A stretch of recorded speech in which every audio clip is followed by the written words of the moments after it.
Let us take up a question. RST Limited is a company listed in India. Company has appointed Messrs. R and Company as auditors. CAR has recently joined the firm and has been appointed as an engagement partner for the first time. This engagement partner means he is appointed as an auditor of that particular company. During the audit planning, the engagement partner discovers that a relative of a team member holds significant financial interest in the RST Limited. So, what has happened? You have an engagement team. See, generally, the another word we use for auditor is engagement partner. Engagement partner is one who is responsible for a particular specific audit. Now, what is happening? One of the team members' relative is holding a significant financial interest in RSC Limited. The team member had not reported this relationship earlier, so definitely he should have been reporting this. Transparency is to be maintained. He understands that it is necessary to ensure compliance of independence for the audit team as per standard audit practices. But he could not find as such any policies and procedures available with the firm in a documented form. So what has happened here is that uh, it is very important that we comply with the requirement of independence, but there is no policy and procedure which has been documented. Why do you think that the firm should have policies and procedure to ensure independence of the firm in every assignment? How does an engagement partner ensure compliance of independence? Discuss with reference to the standards on auditing. Now, this standard which is applicable here is SQC 1. SQC 1 quality control for the firm performing audit and review. So, audit and review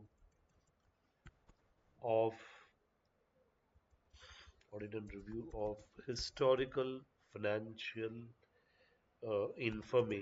historical financial information, okay, and comma other assurance and related services. So SQC1 deals with four types of assignment: audit, review, other assurance, and related services. Uh, Please remember the standard number and the name of the standard. So here, the engagement team member or the team member, the audit team member should have made a disclosure that his relative is having a financial interest, but that he did not disclose. That is definitely a violation of the independence requirement. So here, what SQC1 says that the firm should establish policy and procedures. Okay. They should establish the policy and procedures to obtain reasonable assurance. They have to obtain a reasonable assurance that the firm and its personnel, so whatever the firm and personnel actually here, so they comply with the requirement of independence. They comply with the requirement of independence. So to not only the firm but their personnel. Personnel means the article assistant or the audit staff. They should comply with the requirement actually. Okay, as per the code of ethics. They should comply with the requirement of the independence. Okay. So now, in such case, what happened? These policy and procedures they have to be communicated. It has to be communicated to the personnel and the other people who are involved. Say, for example, say network firm is involved. You have to communicate the requirement of independence, and also you have to identify any circumstances or like say any kind of relationship circumstances and relationship which creates a threat to independence is created. So they should identify any circumstances which relates to threat to independence. Okay, and they should take action to eliminate the threats threats should be eliminated. So they should take suitable action to eliminate the threats involved actually here on, and any identified breaches are there, so that they have to check. So any identified breaches, okay, which comes into picture. So these are the, they should take adequate safeguards. There should be safeguards so to protect the independence. That's the main requirement. If you read SA 220, which is a subset of SQC 1, SA 220 quality control for audit of financial statement, there the engagement partner is responsible for quality control. He is very much responsible for quality control.